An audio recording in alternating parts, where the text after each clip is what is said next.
네, 오늘도 같이 한번 시장을 보도록 합시다. 일단 오늘 같은 경우에도 어제처럼 시장이 좀 어려웠었죠. 제가 어제 영상에서 시장이 조금 힘든 형태로 흘러가니까 조금 보수적으로 접근하자라고 말씀을 드렸었는데, 저 같은 경우에도 오늘 장 시작하기 전부터 오늘 조금 시장이 안 좋을 것 같으니까 보수적으로 접근하자. 매매를 하더라도 물량을 좀 많이 줄여서 매매를 하자라는 마인드를 가지고 시장을 맞이했던 것 같아요. 뭐 당분간은 뭐 지속적으로 이런 장이 흘러가지 않을까 싶으니까 일단 여러분들도 확실한 테마, 확실한 수급이 시장에 다시 들어올 때까지는 조금 천천히 하는 게 맞지 않나 싶은 생각이 들어요. 그럼에도 오늘 장 초반에는 시장의 특징이 하나 있었죠. 시장에 재료가 하나 있었습니다. 손오공을 필두로 해서 YGN 게임즈, 앱코, 나무기술, 한빛소프트 이 종목들이 강하게 상승해졌던 모습을 보여줬었죠. 이 종목들은 마이크로소프트가 블리자드를 인수한다 라는 뉴스를 가지고 상승을 보여줬는데, 손오공 같은 경우에는 이미 블리자드의 뭐 패키지 상품 같은 것들을 이미 유통시키고 판매시키고 있기 때문에 그나마 얘가 직접적인 관계가 있으므로 손오공이 대장으로 빠르게 상한가에 간 게 아닌가 싶어요. 그리고 나서 YJN 게임즈가 강했고 나무기술도 강했고 한빛소프트도 강했는데, 제가 생각했을 땐 아무리 이 블리자드 재료가 있다라고 해도요, 뭐 이 종목들이 강하게 올랐죠. YJN 게임즈도 20% 이상 올랐고 나무기술도 그렇고 한빛소프트도 그렇고 앱코도 20% 이상은 올랐습니다. 그런데 제가 느꼈을 때는 아무리 새로운 재료, 새로운 테마가 나왔다라고 해도 정말 이 종목들이 지금 지지부진한 시장을 재미있는, 조금 유동적인 시장으로 만들어 줄 것 같다는 느낌은 아직 안 들었어요. 그러니까 시장을 살려낼 만한 어떤 힘 정도까지는 못 느꼈다라는 거죠. 비록 급등은 했지만 제 생각엔 그래요. 그래서 아무리 이쪽 테마가 좀 나왔다 하더라도, 물론 트레이딩 할 수 있는 구간이 나오면 해야겠죠. 하지만 이쪽 테마가 나왔다고 해도 우리가 너무 공격적으로는 매매를 해서는 안 될 것 같아요. 저 같은 경우에도 YGN 게임즈를 매매를 하긴 했었습니다.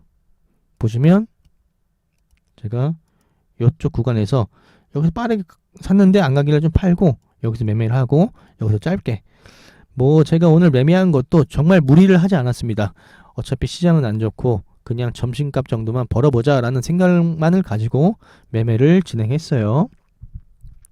그리고 나서 따로 뭐 손오공은 제가 뭐 상단을 놓친 거고요.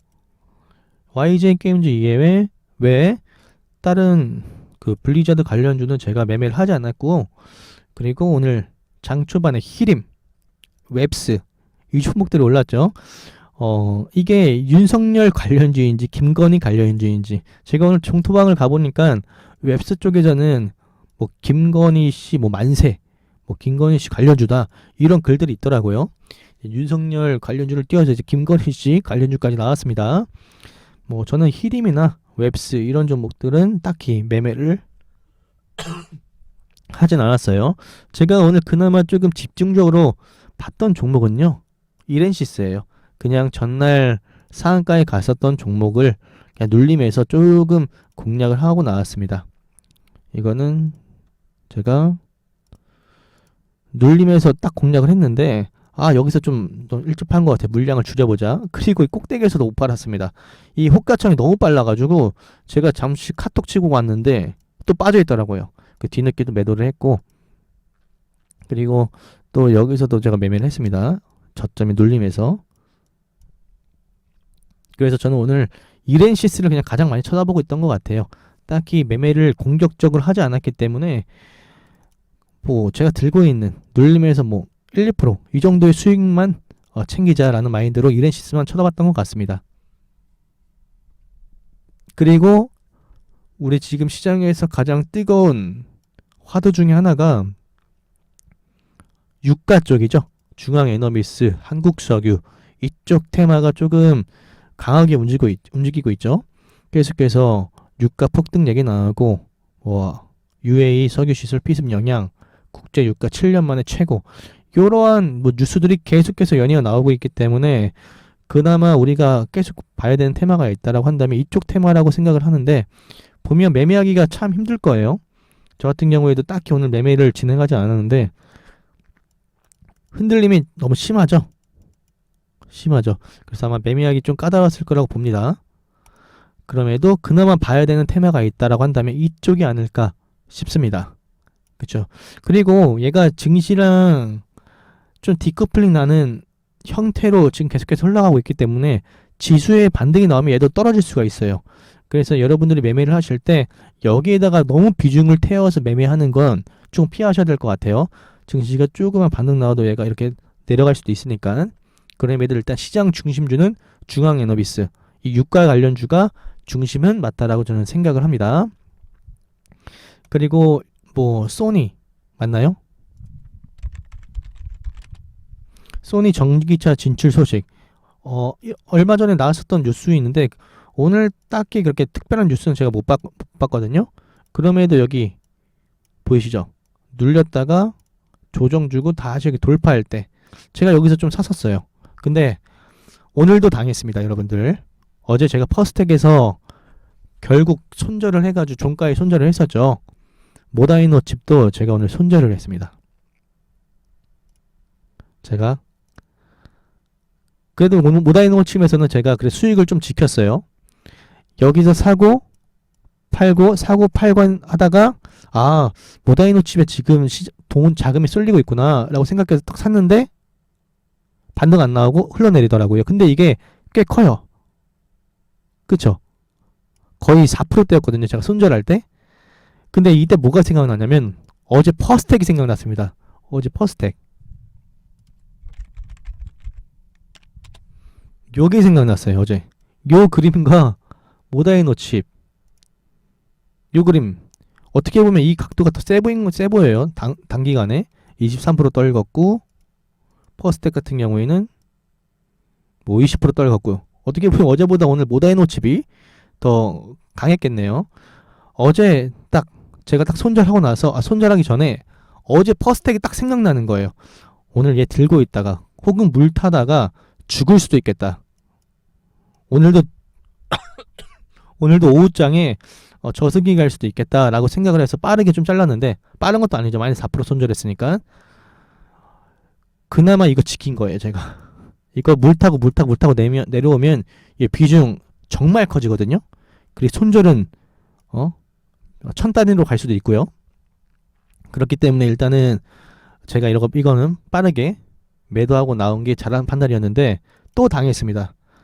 여러분들 장 막판에 약간 미친 핸들링을 보여주는 종목들은 당분간에 물 타면 안 될 것 같아요. 일단 어제 퍼스텍도 시장의 중심주 중에 하나였고 오늘 모다이노 칩도 시장의 중심주 중에 하나였는데 그럼에도 불구하고 이 거래량 계속해서 터지면서 누르고 있습니다. 그래서 장 막판에 뭐 눌림을 어중간히 노리겠다 이런 거 안 돼요. 반드시 손절가를 확실하게 잡아두고 이걸 깨면 냉정하게 손절을 해야 될 것 같아요. 지금 시장이 불안하니까 워낙 불안하니까 한번 이렇게 투매가 나올 때 반등 딱 이렇게 투매가 나오면 기술적 반등으로 탁 튀어 오르거든요. 지금 그런 거 없습니다. 잡이 없습니다. 한번 떨어지면 따다다다 계속해서 떨어져요. 그러니까 지금 시장에서는 후파동에서 시세가 어느 정도 뭐 22%, 23% 나온 뒤에 이 후파동에서는 매매를 웬만하면 자제하셨으면 좋겠습니다. 그리고 한 가지만 더 얘기를 하면요. 여러분, 시장이 안 좋아요. 시장이 안 좋습니다.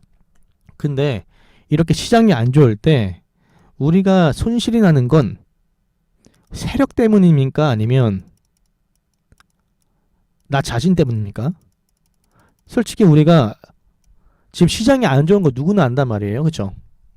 1년을 했든 5년을 했든 10년을 했든 그 이상을 했든 간에 지금 시장이 안 좋은 거는 누구나 알고 있는 명백한 사실입니다. 그렇죠? 세력이고 뭐고 나서 시장이 그냥 안 좋은 거예요. 그럼 시장이 안 좋으면 나라는 사람은 그냥 보수적으로 시장을 바라보고 매매를 안 하던가 아니면 물량을 굉장히 많이 줄이던가 그런 포지션을 취해야 됩니다. 그렇죠? 결국은 우리가 지금 시장이 안 좋은 건 맞고요. 시장이 안 좋아서 손절도 더 많이 나가는 건 맞아요. 하지만 지금 시장에서 가장 큰 적은 나입니다. 나. 저도 세력에 대한 이야기를 좀 많이 예전에 많이 해드렸었고요. 그리고 다른 유튜버들을 보면 뭐 세력, 세력 정말 짜증난다. 세력 심리 알려준다. 세력과 함께하자. 이런 강의들 정말 많죠. 여러분들 솔직히 근데 그런 강의가 지금 이런 시장에서 통합니까? 시장이 안 좋을 때 통하게 하겠죠. 그런데 확률이 확실히 떨어지잖아요. 맞죠? 지금 시장에서 우리가 딱 냉정하게 생각해야 될 거는요. 세력 탓이 아닙니다. 지금 시장에서 가장 큰 적은 저예요. 본인, 나가 가장 큰 적인 겁니다. 지금 시장에서 가장 큰 적은 저예요. 나 자신. 그러니까 여러분들이 그걸 깨닫고 시장이 안 좋으면 냉정하게 내가 지금은 좀 쉬어야겠다. 좀 관망하는 느낌으로 시장을 바라봐야겠다. 이런 것도 필요합니다. 매일매일 돈 벌면 좋겠지만 확률이 떨어지면 그만큼 우리도 확률이 떨어지는 시장이라고 한다면 그만큼 우리도 포지션을 조금 취해야 돼요. 어떻게 보면 그게 돈을 오히려 잃지 않고 버는 일일 수도 있습니다. 그리고 시장이 나쁠 때만 딱 그런 건 아니고 시장이 좋거나 안 좋을 때도 가장 큰 문제는 나라는 걸 인정해야 돼요. 그걸 인정하지 않고 계속해서 매매를 하게 되면 오히려 손실만 키우게 되는 경우거든요. 그러니까 항상 주식시장에서 가장 큰 적은 나라는 걸 잊지 마시고 시장에 임하셨으면 좋겠습니다. 아시겠죠? 저도 일단 이번 주까지는 계속해서 보수적으로 시장을 바라볼 거니까 여러분들께서도 너무 무리하지 않으셨으면 좋겠습니다. 뭐 내일까지는 일단은 더 관망하면서 바라봐야겠죠. 힘든 시장 정말 수고 많으셨고요. 내일은 좋은 결과 있기를 바라겠습니다. 영상 마무리하도록 할게요.